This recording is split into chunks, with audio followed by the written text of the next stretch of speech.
이 시간 우리에게 주신 하나님의 말씀은 로마서 9장 25절부터 33절까지의 말씀입니다. 한 절씩 교독하여 읽도록 하겠습니다. 호세아의 그래도 이르기를 내가 내 백성이 아닌 자를 내 백성이라 사랑하지 아니한 자를 사랑한 자라 부르리라. 너희는 내 백성이 아니라 한 그곳에서 그들의 살아계신 하나님의 아들이라 일컬음을 받으리라 함과 같으니라. 또 이사야가 이스라엘에 관하여 외치되 이스라엘 자손들의 수가 비록 바다의 모래 같을지라도 남은 자만 구원을 받으리니 주께서 땅 위에서 그 말씀을 이루고 속히 시행하시리라 하셨느니라. 또한 이사야가 미리 말한 바 만일 만군의 주께서 우리에게 실을 남겨두지 아니하셨더라면 우리가 소돔과 같이 되고 고모라와 같았으리로다 함과 같으니라. 그런즉 우리가 무슨 말을 하리요? 의를 따르지 아니한 이방인들이 의를 얻으리. 곧 믿음에서 난 의요. 의의 법을 따라간 이스라엘은 율법에 이르지 못하였으니 어찌 그러하냐? 이는 그들이 믿음을 의지하지 아니하고 믿음을 부딪히는 돌에 부딪혔느니라. 같이 읽습니다. 기록된 바 보라 내가 걸림돌과 거치는 바위를 시온에 두노니 그를 믿는 자는 부끄러움을 당하지 아니하리라 함과 같으니라. 아멘. 로마서는 그 의롭다함을 얻음에 대해서 우리에게 말씀해 주고 있는데요. 오늘 말씀은 호세아의 말씀을 이제 인용하면서 시작하고 있습니다. 호세아 2장 23절의 말씀을 지금 인용하고 있는데 내가 내 백성 아닌 자를 내 백성이라 사랑하지 아니한 자를 사랑한 자라 부르리라 하고 있습니다. 호세아는 고멜이라는 여인과 결혼을 하게 되고 그 고멜을 통해서 아들을 낳게 됩니다. 그 첫째 아들의 이름이 이스라엘인데요. 그리고 나서 그 이후에 두 명의 아들을 더 얻게 돼요. 그런데 그 이스라엘 뒤에 이제 얻게 되는 그 두 명의 아들은 호세아의 아들이 아니고 고멜이 다른 남자를 통해서 낳은 그 아들이었습니다.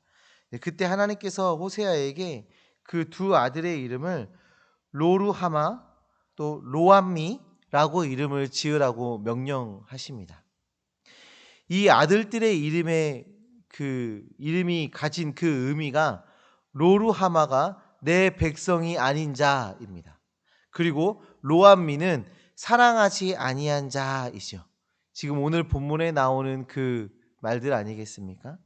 이 두 아들의 이름은 당시 하나님을 저버린 그 이스라엘에 대한 하나님의 마음을 대변해 주는 그런 이름이었어요. 오늘 본문을 보시면 이것이 이제 이방인에 대한 말씀으로 지금 인용이 되어지고 있어요. 즉 이방인들, 하나님을 알지도 못했던 자들을 하나님의 백성으로 삼으시고 사랑해 주신다라고 말하고 있는 것입니다. 당시 이스라엘 백성들은 자신들만 선택받은 민족이고 이방인들은 결코 하나님 나라에 들어갈 수 없다라고 생각했어요. 그런데 하나님의 마음은 그렇지 않으셨죠. 이방인들도 하나님의 백성, 하나님의 자녀, 하나님의 사랑받는 자녀가 될 수 있다라고 지금 말씀해 주고 있는 것입니다. 그런데 이게 이방인들을 향해서만 지금 말씀하고 있는 것 같지는 않아요. 왜냐하면 사실 이스라엘 백성이나 이방인이나 처지는 똑같습니다. 다를 게 없어요. 하나님의 백성이 되고 하나님의 자녀가 될 수 있는 조건은 단 하나입니다. 바로 예수 그리스도인데요. 예수님을 구주로 믿느냐 믿지 않느냐에 따라 하나님의 백성이 되고 이방인이 되는 것입니다. 그러니까 어떤 혈통의 문제가 아니라 예수님을 믿느냐 믿지 않느냐 그 믿음의 문제에 있다라는 것이죠. 이 이야기가 이제 27절 이하에 계속 이어져서 나오고 있는데 27절의 말씀을 보시면 이제 이사야의 말씀을 인용하면서 이제 나오고 있어요. 이사야 10장 22절 23절의 말씀을 인용하고 있는데 이스라엘 자손들의 수가 바다의 모래알 같을지라도 남은 자만 구원을 받으리라 말하고 있어요. 그리고 28절, 구원받지 못한 자들에 대한 징계가 속히 시행될 것이다 라고 말씀하고 있습니다. 그럼 남은 자는 지금 누구를 가리키는 것입니까? 계속해서 이제 말씀에서 그것들을 이제 드러내주고 있는데, 30절의 말씀에는 이방인이든 유대인이든 구원 받을 자들의 모습을 이제 설명해주고 있어요. 30절 이하의 말씀에. 그래서 먼저 이방인에 대해서 말하고 있는데, 이방인들이 의를 얻었습니다. 무엇으로 의를 얻었다고 말하고 있나요? 믿음으로 의를 얻게 되었습니다. 이전에는 의를 알지도 못하고 율법이 뭔지도 모르고 하나님이 어떤 분인지도 모르던 그 이방인들이 믿음으로 의롭다함을 얻게 된 것입니다. 그러니까 의롭다함을 얻는 것의 핵심은 바로 믿음이라고 말해주고 있는 것이죠. 그리고 유대인들에 대해서 이어서 말하고 있는데요. 이 31절인데요.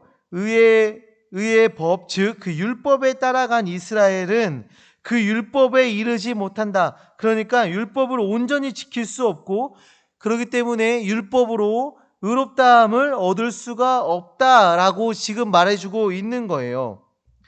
우리가 누군가와 관계를 맺을 때 그런 상대방이 형식적으로 나를 대한다면 우리가 바로 느낄 수 있지 않습니까? 형식적으로 인사하고 의미 없는 대화만 하고 그러면 바로 그것을 알게 돼요. 그리고 그 관계는 소원해지게 되는 것이죠. 그런데 유대인들이 율법에 따라 살아가는 모습도 그랬던 거예요.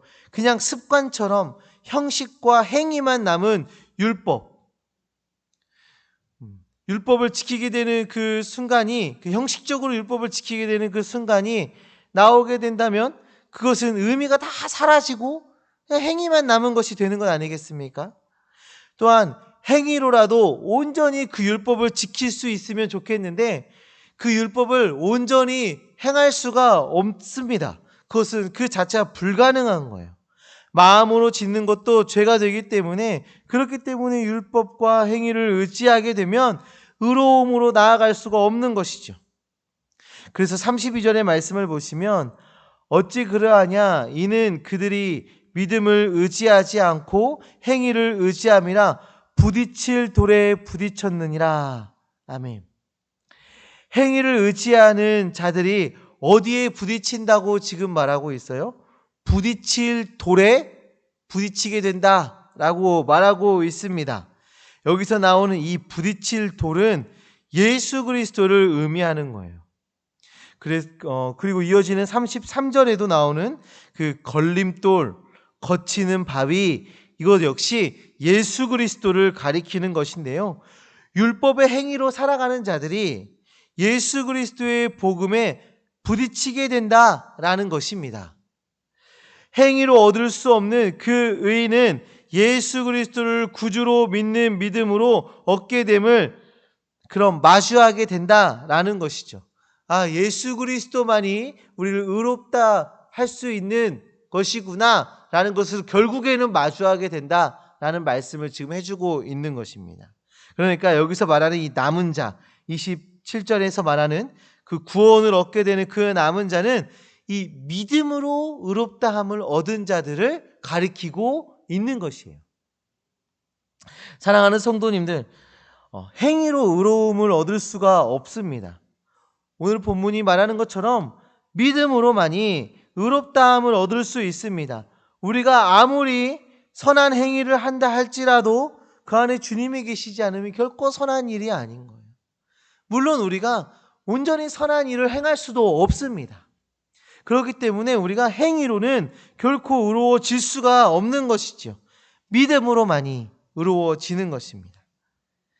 이 시간에 우리를 사랑하셔서 우리에게 먼저 다가와 주시고 우리에게 믿음 주시고 우리를 의롭다 여겨주시는 그 주님을 바라보는 시간 되기를 원해요. 그리고 그 주님께 감사의 고백으로 나아가시기를 바랍니다. 또한 간구하셨으면 좋겠는데요. 믿음을 지키며 주님이 부르시는 그날까지 살아가게 해달라고 기도하시길 바랍니다. 주님이 주신 그 믿음 정말 주님이 부르시는 그날까지 잘 지키며 나아가는 우리 되게 해달라고. 날이 갈수록 사단의 도전은 강해질 것입니다. 사단의 시험은 강해질 것입니다. 요한계시록 11장 7절의 말씀에는 마지막 때의 교회가 그 성도가 겪게 될 그 심판을, 고난을 그 고난의 일이 나오고 있는데요. 사단의 세력에 의해서 죽임을 당하고 조롱과 치욕을 당하는 일이 그려지고 있습니다. 이것은 무엇을 말합니까? 날이 갈수록 악해진다라는 거예요. 점점 더 악해지는 거예요. 그리고 결국에는 그 고난의 끝에는, 그 핍박의 끝에는 죽음과 수치와 치욕을 당하게 되는 겁니다.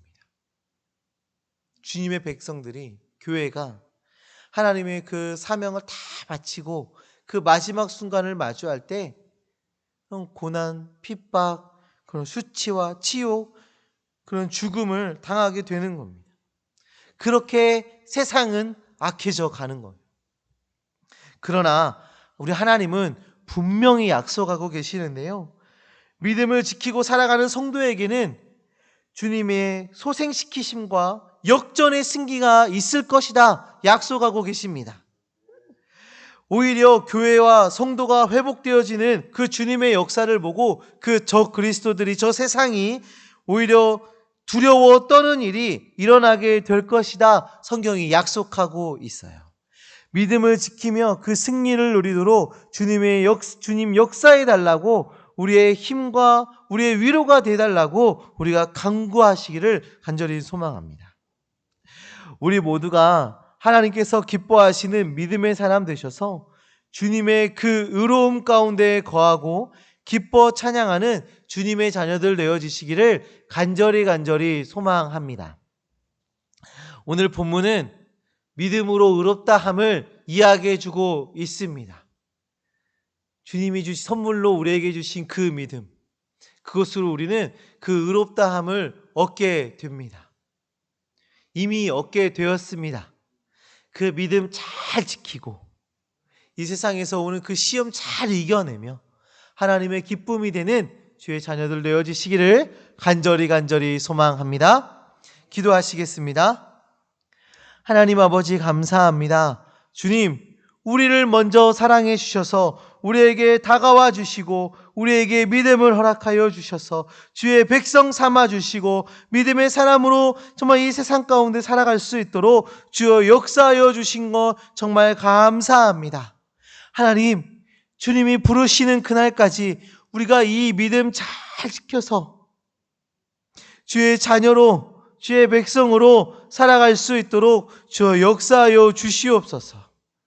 하나님, 이 세상이 점점 악해져 가고 이 세상의 시험이 이 세상의 그런 핍박과 조롱과 세상이 주는 그 수치가 점점 더 강해질지라도 우리가 흔들리지 않고 그 믿음 지키며 주님이 부르시는 그날까지 주의 백성으로 살아갈 수 있도록, 주님의 자녀로 살아갈 수 있도록 주여 역사하여 주시옵소서. 주님, 우리가 주님의 기쁨이 되는 삶 살아가길 원합니다. 주의 영광을 드러내는 삶 살아가길 원합니다. 주여 역사하여 주시옵소서. 주여 강권적으로 우리를 붙들어 주시옵소서. 오늘 하루 살아갈 때 이 말씀이 기억나게 하시고 이 말씀이 삶 가운데에서 열매 맺어질 수 있도록 주여 역사하여 주시옵소서. 이 모든 것 다 이루신 줄 믿사오며 예수 그리스도의 이름으로 기도합니다. 아멘.